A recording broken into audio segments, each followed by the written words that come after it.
பேசுறாங்களே, நான் வந்து காஞ்சிபுரத்துக்கு போய் காஞ்சிபுரம் பட்டு வாங்கணுமான்னு, அதே தானுங்க நானும் கேக்குறேன். நீங்க வாங்கக்கூடிய பொருள் இருக்கு பாத்தீங்களா, அது எந்த அளவுக்கு உண்மையானது நீங்க நினைச்சு வாங்கிட்டு இருக்கீங்க ஆன்லைன்ல?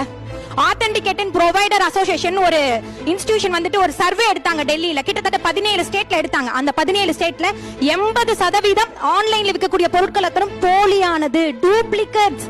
நீங்க ஒரிஜினல் யூஸ் பண்ணிட்டு இருக்க பொருட்கள்லாம் வந்து டூப்ளிகேட்ஸ். என்னமோ பெருசா பேசுறீங்க, நாங்க வந்து சிறு குறு வியாபாரிகளை வந்துட்டு மதிக்கிறோம் அப்படின்லாம் பேசுறீங்களே. ஏறு கூட்டி அந்த வயல்வெளியில நின்று அந்த எடுத்துட்டு வந்த நெல்லையும் பயிரையும் அந்த வயக்காட்டுல போட்டோம் மார்க்கெட்ல வந்து விற்கக்கூடிய அந்த வியாபாரிகள் யாரும் நீங்க நினைக்கிற மாதிரி கார்பரேட்ல இருக்கக்கூடிய இந்த மால்ஸ்லயோ இல்ல சூப்பர் மார்க்கெட்லயோ வந்து விற்கல. இவங்களும் அத்தா 5 ரூபாய்க்கு அந்த முள்ளங்கி ஆத்தா, 2 ரூபாய்க்கு சேர்த்து அந்த இஞ்சத்தா ஆத்தான்னு விற்கிற 60% மக்கள் தான் நம்ம தமிழ்நாட்டுல இருந்துட்டு இருக்காங்க. அந்த மக்களை நீங்க பாருங்கன்னா நான் உங்களை சொல்றோம்.